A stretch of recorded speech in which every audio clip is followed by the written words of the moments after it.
से ये अनुरोध है, हमारे स्टाफ को मारने के लिए मत आइए, क्योंकि स्टाफ छोड़कर जा रहा था, आधा म्यूचुअल करवा रहा है। यहाँ से स्टाफ चला जाएगा, लोकल्स के लिए ही यहाँ पे प्रॉब्लम है।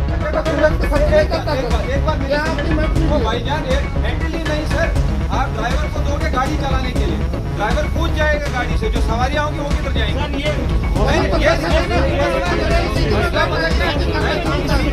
लोग हमें ये बोलते हैं कि हम तुम्हें मार सकते हैं, तो वो सच में मार भी सकते हैं। जो बोलते हैं वो मारते भी हैं, फिर हम क्या कर लेंगे? आगे बाहर से एक फीमेल चाहिए।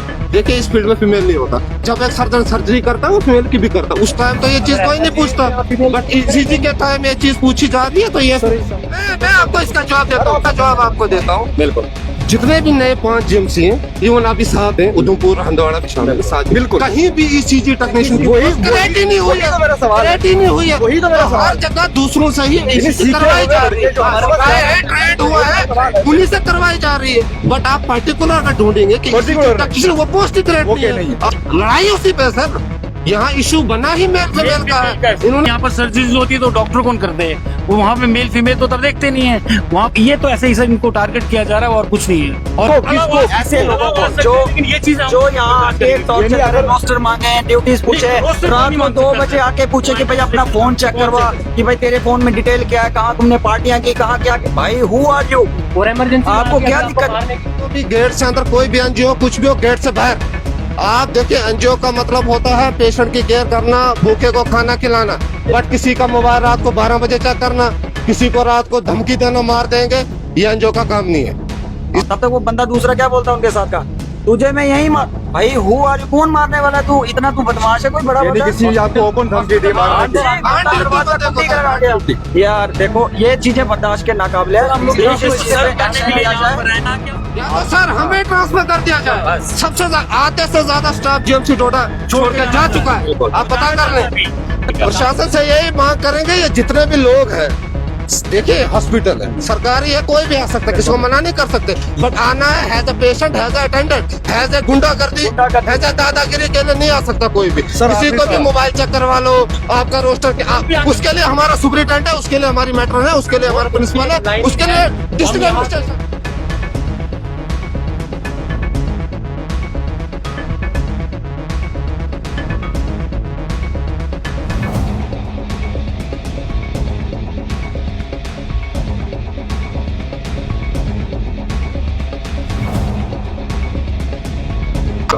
जी, मेरा नाम अनिरुद्ध भाऊ है और मैं इस जीएमसी का एम्प्लॉय हूँ और मैं पिछले 1-1.5 साल से ईसीजी में अपनी ड्यूटी परफॉर्म कर रहा हूँ। और एज़ पर रोस्टर आज मेरी नाइट ड्यूटी थी और इंसिडेंट कुछ ऐसा होता है कि एक फ़ीमेल ईसीजी करवाने आती है, उसकी फैमिली भी उसके साथ में थी।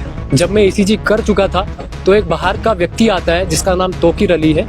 वो बाहर से आके मुझे बोलता है कि ईसीजी नहीं करना। मैंने कहा ईसीजी तो हो गई। उसके बाद बोला जाता है कि आपने ईसीजी क्यों की, आप तो एमटीएस हो। मैंने कहा एमटीएस हूँ तो मेरा रोस्टर है, मेरी ड्यूटी है यहाँ जाके आप रोस्टर चेक किए। वो यहाँ से गए। उसके बाद ये कुछ लोग यहाँ जमा हो गए और यहाँ चिल्ला के कहने लगे आप ड्रगिस्ट, ये ड्रगिस्ट है, ये ईसीजी कैसे कर सकता है, ये एमटीएस है। और साथ में 1.5 साल से यहाँ के स्टाफ को टारगेट करते हैं और उनको हरास करते हैं, उनको धमकाते हैं। अभी इमरजेंसी में आके हमारे एक एम्प्लॉय को बोलते हैं कि तुझे हम इधर ही मार डालेंगे। ये इनका तरीका है। बाहर से लोग आके हम पेशेंट केयर क्या देंगे सर, पेशेंटों की सेवा क्या करेंगे जब ऐसे लोग बाहर से आके हमें डराएंगे, धमकाएंगे। पेशेंट के परिवार ने कोई आपत्ति नहीं जताई, नहीं। तो उसके बाद क्या है, इस तरह का क्या? उसके बाद इन्होंने यहाँ शोर शराबा शुरू कर दिया और मेरी एडमिनिस्ट्रेशन से अपील रहेगी, मेरी हम्बल रिक्वेस्ट रहेगी कि इस पे संज्ञान लिया जाए, यहाँ जीएमसी पे ध्यान दिया जाए।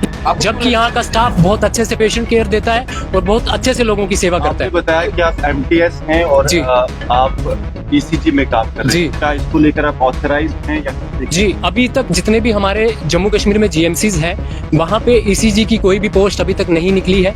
तो एज पर गाइडलाइन जितने भी एमटीएस लगे हुए हैं वो सारे जीएमसीज में ईसीजी ही कर रहे हैं। क्या आपको ट्रेनिंग हुई है इसको? जी, इसकी मेरी 1 महीने की यहाँ ट्रेनिंग हुई है, उसके बाद ही मुझे वहाँ लगाया। इसी बात पे ये बार मेरे पीछे ही पड़े रहते हैं और मुझे टारगेट करते हैं। मुझे तो खतरा है कल को ये मुझे मार सकते हैं। तो एडमिनिस्ट्रेशन इस पे ध्यान दे। और अब आप बिल्कुल रात को 2 बजे मेरे पास आए थे ये लोग, दो बंदे थे ये, दो लोग आए, उन्होंने मेरे से पूछा, मेरे से फोन मांगा, कहने लगे फोन चेक करवा कि भाई आपने पार्टी की, उसकी वीडियोस दिखाओ, फोटोस दिखाओ। ये आपके पास कहाँ? मेरे पास, मेरे सेक्शन में, मैं नीचे मैनिफोल्ड सेक्शन में होता हूँ, और एलिगेशन लगाते हैं कि भाई ये नशा करते हैं, ये करते हैं। भाई प्रूफ करें। रात के 2 बजे बोलते हैं तू नशा करके बैठा हुआ है। भाई टारगेट करते हैं जानबूझ के। हमारा तो मैं इस जीएमसी इस पे क्या कर रहा है? क्या उसकी तरफ से सिक्योरिटी की तरफ से कोई नहीं था क्या वहाँ पर? उस टाइम पे सुबह हमने कंप्लेंट की है, प्रिंसिपल सर को भी बोला था, सुप्रिटेंडेंट सर को भी बोला था, उन्होंने 1-2 बार इनसे बात भी की, उसके बाद कोई एक्शन नहीं। ये फिर वही हाल है। एक एनजीओ के लोग। आप क्या मांग? अब हम यही मान चाहते हैं कि भाई ये एडमिनिस्ट्रेशन इस पे पूरा संज्ञान ले, सख्त से सख्त संज्ञान ले। ऐसे लोगों को बिल्कुल अलाउ ना किया जाए जो यहाँ पे आके हुड़दंग मचाते हैं, लोगों को हरास करते हैं। बिल्कुल। मैम राजनर सिंह, मैं पैरामेडिकल स्टाफ है यहाँ पे। क्या बात क्या हुआ? सुनने में आया फीमेल की एक ईसीजी हुई, और देखिए उसमें ऑब्जेक्शन होती है अंडर रूल, बट वो ऑब्जेक्शन करने से पहले की जा सकती है।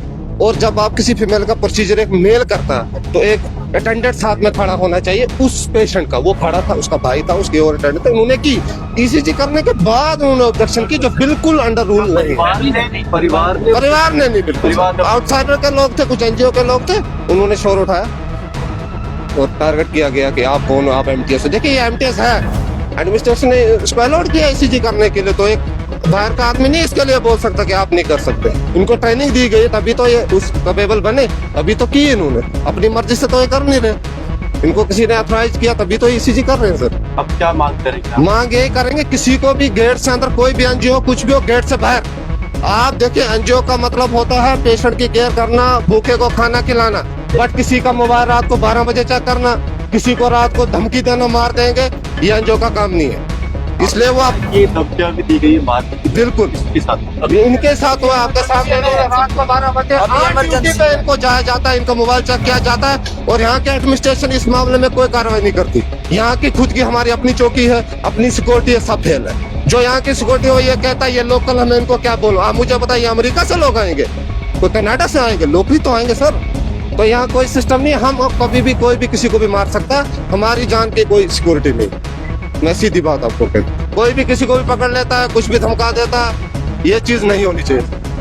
धन्यवाद। जिस तरह आपको टारगेट किया गया, कभी रोज ही करते, कभी कोई आता है रोस्टर पूछने के लिए, कभी कोई आ जाता है। हमारे जो मेन है डीसी सर जी और मैट्रन, उनके अलावा अगर कोई और आता, क्योंकि अब इन सब चीजों से दूसरों का भी हो गया है ना, कि मतलब आम आदमी भी आ जाते हैं, तुम क्या कर रहे हो, तुम्हारा ये दिखाओ रोस्टर कहाँ है, ये सब चीजें, बस हैरेसमेंट कोई भी आ जाता है। जो ये लोग हमें ये बोलते हैं कि हम तुम्हें मार सकते हैं, तो वो सच में मार भी सकते हैं। जो बोलते हैं वो मारते भी हैं, फिर हम क्या कर लेंगे? बात कोई गायनेक अगर होगा, गायनेक ऑब्जन गायनी का कोई डॉक्टर होगा, क्या उसका सेक्स देख के लोग उसके पास जाएंगे? जो बड़े बड़े मेल गायनेक हैं, क्या उनके पास पेशेंट नहीं जाते? ये कौन सी बात होगी? आप एक प्रोफेशनल एक ऐसे वहाँ पर आ रहे हैं, अस्पताल में आ रहे हैं, वहाँ पे आप ये सब नहीं देख सकते। और अगर आपको ऑब्जेक्शन करना है, लड़कों ने बहुत अच्छी बात बोली, ऑब्जेक्शन पहले होता है, और अगर उसके साथ कोई अटेंडेंट ना हो तो ऑब्जेक्शन होता है। उन्होंने पहले ऑब्जेक्शन क्यों नहीं किया? अंडर रूल अगर उनके साथ अटेंडेंट नहीं हो, और लाइफ सेविंग चीज़, क्योंकि यहाँ पे आप हॉस्पिटल आ रहे हैं, मजाक के लिए तो नहीं आ रहे हैं। अगर ईसीजी एक इन्वेस्टिगेशन है, जो हार्ट अटैक या किसी चीज़ में देखना बहुत ज़रूरी है। अगर ईसीजी नहीं होएगी तो हम आगे पेशेंट को कैसे देखेंगे? ये एक बारी की बात नहीं है, मैंने यहाँ पे बहुत बार देखा कि लोग आके अटैक करते हैं, एक बारी की बात नहीं है। मैं काफ़ी टाइम से, मैंने पहले भी बहुत बार बोला है कि यहाँ पे सिक्योरिटी की कमी है, यहाँ पे सिक्योरिटी होनी चाहिए। हर एक इंसान की सेफ्टी ज़रूरी है। यहाँ पे लेडीज़ भी काम करती हैं, जेंट्स भी काम करते हैं। इस समय हमारे प्रिंसिपल सर ने बोला है कि वो इस पे एक्शन लेंगे। एटलीस्ट हम ज़्यादा ये नहीं, हम खाली ये चाहते हैं सिक्योरिटी और अननेसेसरी गैदरिंग नहीं होनी चाहिए हॉस्पिटल में। इन्फेक्शंस वैसे भी बहुत ज़्यादा हैं, रश आजकल बहुत ज़्यादा है, उतना बड़ा हमारे पास वैसे भी इंफ्रास्ट्रक्चर नहीं है। तो अगर इंफ्रास्ट्रक्चर बढ़ेगा, सब कुछ उस हिसाब से देखना चाहिए। एडमिनिस्ट्रेशन को सिक्योरिटी अलो करनी चाहिए, गेट पासिस होने चाहिए अटेंडेंट्स के लिए, और जो भी अगर कोई ऐसी बात हो तो उसको रोकने के लिए एटलीस्ट सिक्योरिटी ज़रूरी है, सिक्योरिटी मस्ट है। यहाँ पे फीमेल स्टाफ पे एकदम से हमला हो जाता है। ये सब हमें ही सोचना है, किसको सोचना है। कौन सर लोग यहाँ पे काम कर रहे हैं तो उनको करने दिया जाए। मेरी लोगों से यही अनुरोध है, हमारे स्टाफ को मारने के लिए मत आइए, क्योंकि स्टाफ छोड़कर जा रहा था, आधा म्यूचुअल करवा रहा है, यहाँ से स्टाफ चला जाएगा। लोकल्स के लिए ही यहाँ पे प्रॉब्लम है। और ये हाथ मत उठाइए कभी भी किसी पे भी, उससे आप अपना भी नुकसान कर रहे हैं, हमारा भी नुकसान कर रहे हैं। और जो लोग यहाँ पर आना चाहते हैं, जो इधर सेवा देना चाहते हैं, आप समझिए यहाँ पर सुपर स्पेशलिटी के डॉक्टर क्यों नहीं है, क्यों हमें पेशेंट को रेफर करना पड़ता है, उसका क्या कारण है? डॉक्टर कहाँ से आएंगे या स्टाफ क्यों आएगा जब यहाँ पे ऐसा सा माहौल होगा? तो मैं चाहता हूँ कि हम हर एक चीज को अच्छे से करें, हमें अच्छी चीजें अडेप्ट करनी चाहिए, गंदी चीजें नहीं। करने वाले नहीं, हम काम सारे स्टाफ कर रहे हैं, जो स्टाफ फ्री है या जो स्टाफ ऑफ ड्यूटी था, मैं भी अभी ऑफ ड्यूटी हूँ, जो स्टाफ ऑफ ड्यूटी था वो स्टाफ यहाँ पे सपोर्ट करने उस एक अनिरुद्ध जी को करने आए हैं। और एक की बात नहीं, देखिए अगर बार बार ये सब होना स्टार्ट हो जाए ना, फिर ये आदत लोगों की भी बन जाएगी। अभी हम कोई एक्शन नहीं ले रहे, लास्ट टाइम आप इसके बाद भी मेरी इतनी अपील करने के बाद भी अगर लोग हाथ उठाएंगे, वो लोगों की मेंटालिटी है, लोगों की सोच है, उनका किरदार है, वो वैसे ही शायद रहते होंगे घर पे भी वैसे ही। आगे सीख क्या देंगे बच्चों को वो उनके ऊपर।